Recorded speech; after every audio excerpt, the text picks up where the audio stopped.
President Joe Biden will meet with President-elect Donald Trump this Wednesday. So this week, the meeting serves as the start of the peaceful transfer of power, something, of course, that didn't happen when Biden was elected 4 years ago. Everyone looking to move on, though. Good Day's Robert Moses joins us live in the studio with the very latest. We have what looks like some new appointments as well from the incoming administration. Robert? That's right, Dan. What a difference a week makes. 7 days ago, we previewed what appeared to be a close election. Well, it turns out it wasn't close at all. President-elect Donald Trump takes office 70 days from today in 10 weeks, and we're getting a sense of who will and won't join him. As President-elect Donald Trump prepares to meet with President Joe Biden in the Oval Office Wednesday, the new administration is taking shape.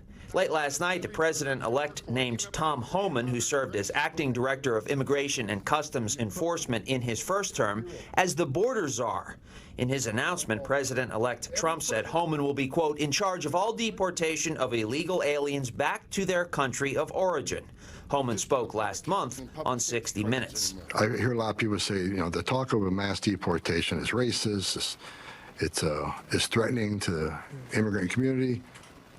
It's not threatening to the immigrant community. It should be threatening to the illegal immigrant community. But on the heels of a historic illegal immigration crisis, that has to be done. The president-elect has made another big personnel move. He has nominated upstate New York Congresswoman Elise Stefanik, the number 4 Republican in the House, to be the U.S. ambassador to the United Nations, according to the New York Post. The president-elect told the paper Stefanik is tough and strong. Nikki Haley held that position in the president-elect's first administration. Over the weekend, he said she will not have a role in this one. The state of Arizona was finally called for President-elect Trump early yesterday, meaning he won 312 electoral votes. Vice President Kamala Harris got 226. The magnitude of her defeat now clear. Her former communications director, Jamal Simmons, made a suggestion on CNN yesterday that drew an immediate reaction. If President Biden steps down, Vice President Harris can be president, albeit briefly, even without winning the election.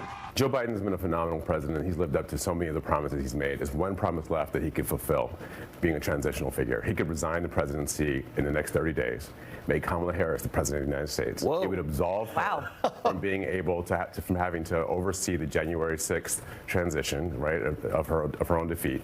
And it would dominate the news at a point where Democrats have to learn drama and transparency and doing things that the public want to see. This is the moment for us to change the entire perspective of how Democrats operate.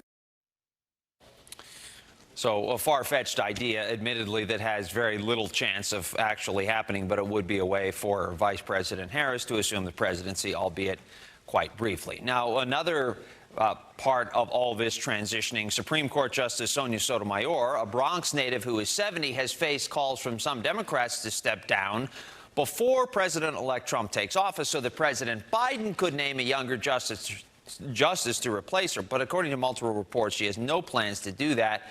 Vermont Senator Bernie Sanders yesterday acknowledged hearing some of those calls for her to step aside, but said they're not sensible.